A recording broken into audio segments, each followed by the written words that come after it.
Hello guys, welcome to my vlog. At ngayong araw nga ay pupunta tayo sa pangingisda. Sumama po sa pangingisda kina Papa at kaka Ninong dito sa karagatan ng Sanfo.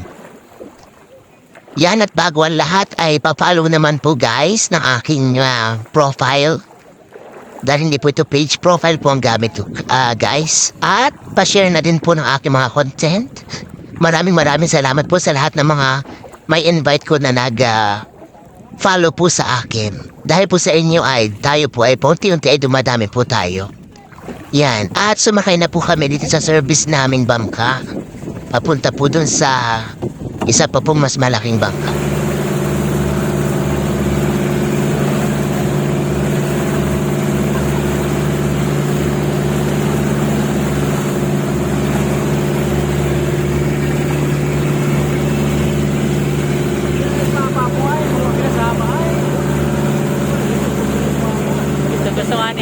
Hindi naman makalat dun sa mga tinipang saging. Nakakalat pa daw po ay nakuha pa siya ng mag-ano. Sa ibang araw siguro. Ako lang taon pala yun. Ano sabi niya? Sabi niya sa mga yan.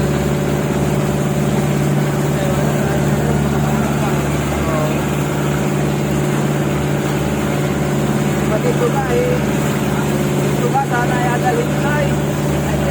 Nakakaritan ako.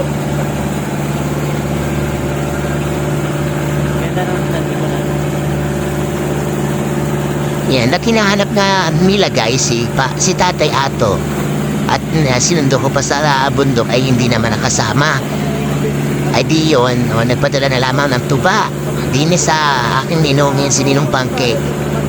Yan, sila ang dito ni Papa sa kanilang pangingisda na ito.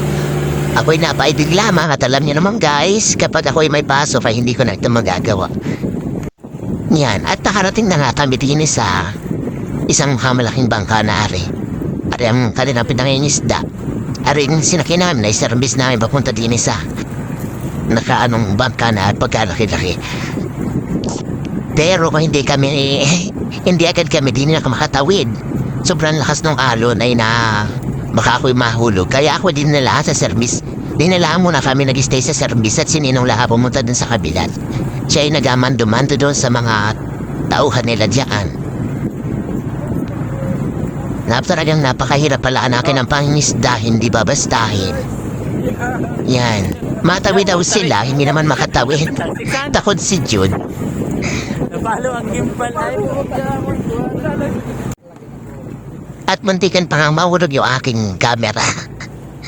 Napatama yung gimbal doon sa sa nylon. Yan. At magtatangka sana kaming tumawid dito pero talagang hindi kaya. Talagang pag hindi ka sanay ay baka kayo mahulog gamo. Kaya tumigil-tigil na lang kami dito sa service namin nga sinakyan.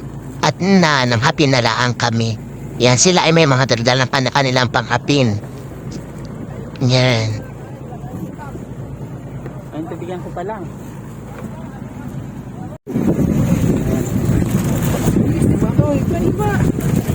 Kahuli na si Papa. Lalagyan mo na dyan. Ay, gising pa. Gising pa. Buhay pa. Fresh na fresh. Ihawan na yan. At ulamin. At ganito nga para guys yung ginagawa ni Papa para makahuli ng mga burot-burot. Yan, inasulo muna dun sa yung pinakampain para maka-attract ng isda dun sa pababa. Yan, inasulo muna ni OTGP. Tapos, unti-unti nga hulog yung pababa para maka-attract ng isda. Yan, at pag kumagat na yung isda dun sa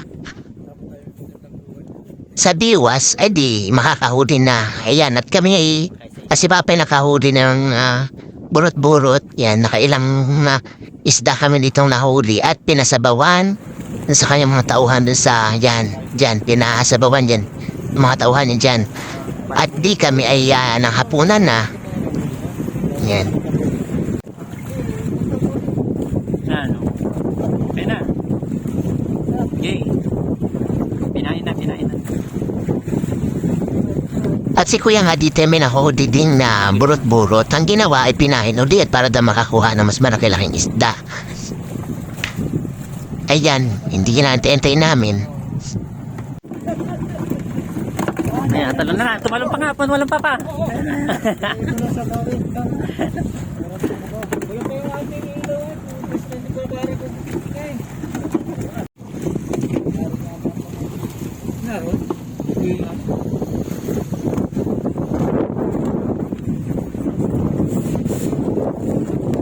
Sa bawi na. Apat. Usap-usap. Oo. Kanina na kayo lahat. Puro ganyan ang huli ah.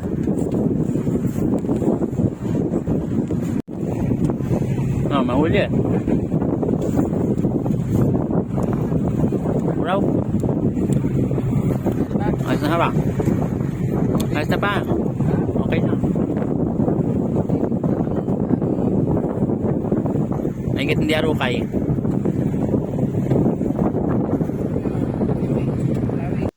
Yan, at din nang makamarami-rami na nang nahuli kayang sa paghapin, ay di pinaluto na ni Papa doon sa tabilang bangka na doon ang luto ang kalan, saka mga panluto.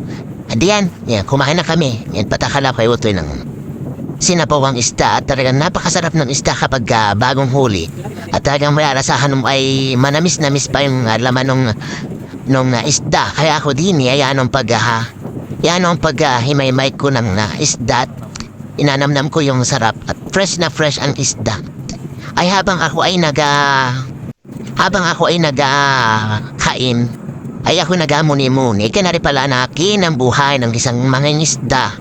Yan ang lamig sa dagat. Kaya ako yung suot yan ay nakabunit na, nakadalawang jacket, nakamedyas pa. Yan. At talagang yan ang lamig. May dala natin akong mga gamot ko at baka ako asmahin na akin sa lamig din sa dagat. So, ay ganari pala ang buhay sa dagat, oh. Kaya guys, kapag may mga nag-aalako dyan sa inyo at napaparaan, ay huwag naman ninyo apakabaratin at talagang yanong hirap, yanong mahal ang krudo, yanong puyat ng mga taong nangingisda para lamang tinda sa inyo ng isda, makahuli at makapagtinda sa inyo ng isda. At may makain tayo na sariwang isda. Ayan, suportahan po natin mga lokal na mangingisda at para naman po sila kahit paano ay makasabay sa ating pamumuhay na sa katunayan po ay lumalaban po sila ng patas para tayong lahat ay makasabay sa ating daloy ng buhay. Pahalagahan po natin ang mga pagkain sa ating mesa dahil sa kabila po ng mga pagkain ito ay nandyan ang bawat sakripisyo ng bawat mangingisda at umalaban sa mga hamon ng buhay. Yun lang guys, maraming salamat po sa inyong panonood at sa pagtapos ng video na ito. Thank you very much.